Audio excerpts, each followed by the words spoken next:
Quante volte, parlando al telefono con qualcuno a proposito delle restrizioni imposte dal lockdown, abbiamo sentito dire, oppure abbiamo anche detto, speriamo che finisca presto perché io non ce la faccio più a stare chiuso in casa.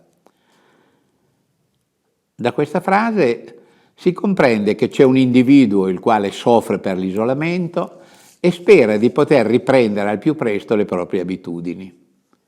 E a proposito di questo individuo che si riconosce nell'io, il buddismo puntualizza che il cosiddetto io non è dotato di un'esistenza autonoma e si riferisce a un corpo composto da un insieme di 5 costituenti fisici e mentali, interdipendenti e transitori, detti aggregati, che costituiscono la individualità di ciascuno di noi e sono i seguenti: forma, sensazioni, percezioni, formazioni karmiche o mentali e coscienza, e riguardano i fenomeni che caratterizzano tutte le forme sensibili nell'universo.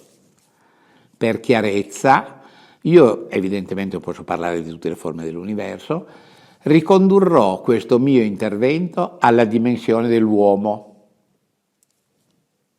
In sostanza, con il termine forma si intende il nostro corpo materiali. Le sensazioni sono generate dalle esperienze che questo corpo effettua. Le percezioni sono le rappresentazioni che nascono dall'esperienza. Le formazioni mentali o karmiche sono lo stimolo di ogni azione e la coscienza costituisce la base di tutto l'insieme. Gli aggregati sono costantemente fluttuanti, quindi non sono mai stabili, e generano rappresentazioni mutevoli che sorgono e scompaiono e non costituiscono un'entità permanente. Esattamente proprio come l'ego, che oggi vuole questo, domani non lo vuole più, poi vuole quello, ma intanto già si rivolge a qualcos'altro. E noi evidentemente di questo abbiamo esperienza. Nella nostra esistenza il corpo e la coscienza hanno una funzione fondamentale. Il corpo, con gli organi dei sensi, fornisce la base per lo sviluppo della coscienza e la coscienza permette al corpo di percepire le sensazioni. Ciascun aggregato è in relazione diretta con l'ego. L'aggregato della forma designa il nostro corpo fisico, che abbiamo difficoltà a considerare costituito da vari elementi e tendiamo a vedere come una unica entità. Infatti la coscienza ci casca e pensa di essere essa stessa una cosa esistente di per sé.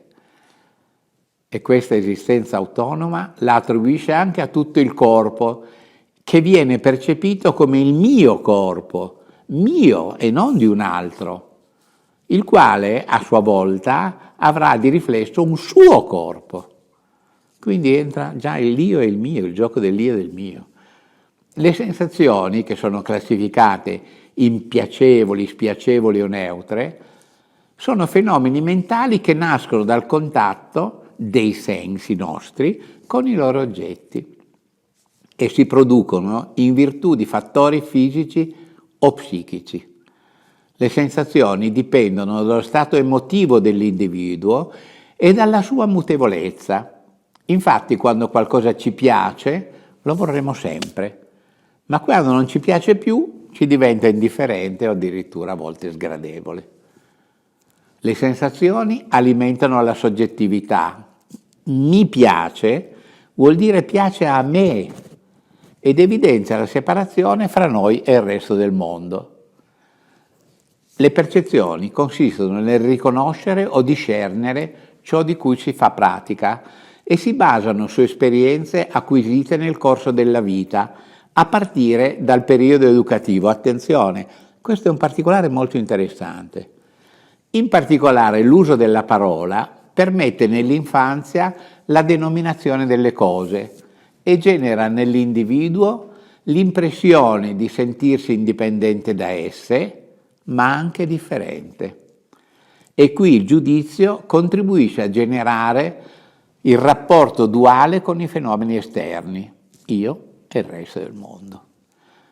Le formazioni karmiche raggruppano tutti gli impulsi provenienti dal karma passato, in relazione al quale siamo portati a compiere le azioni attuali. Si tratta di fattori mentali, come ad esempio l'abitudine o i preconcetti, ma il buddismo ne elenca ben 49, che orientano le nostre relazioni e ci spingono a commettere atti positivi, negativi o neutri.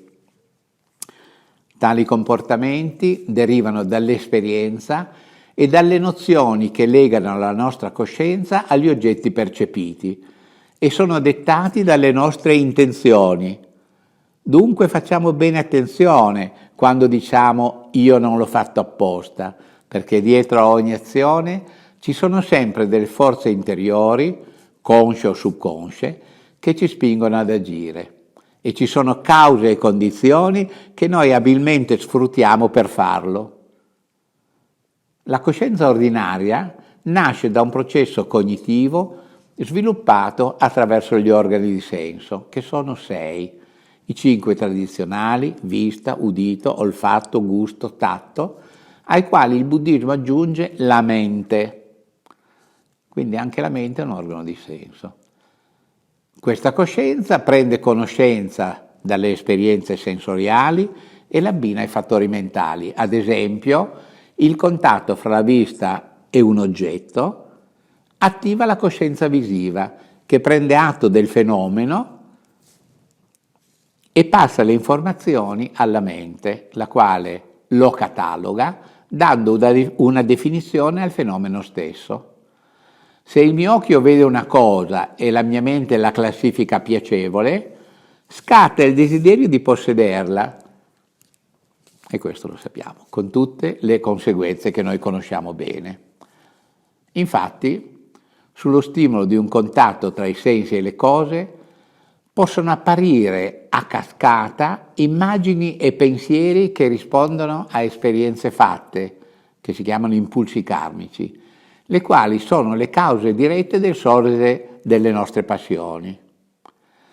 Con le 6 coscienze sensoriali attive, gli aggregati si sostengono reciprocamente e l'apparizione di un oggetto fa emergere il soggetto che la percepisce, ovvero sono io che lo vedo, quindi io esisto.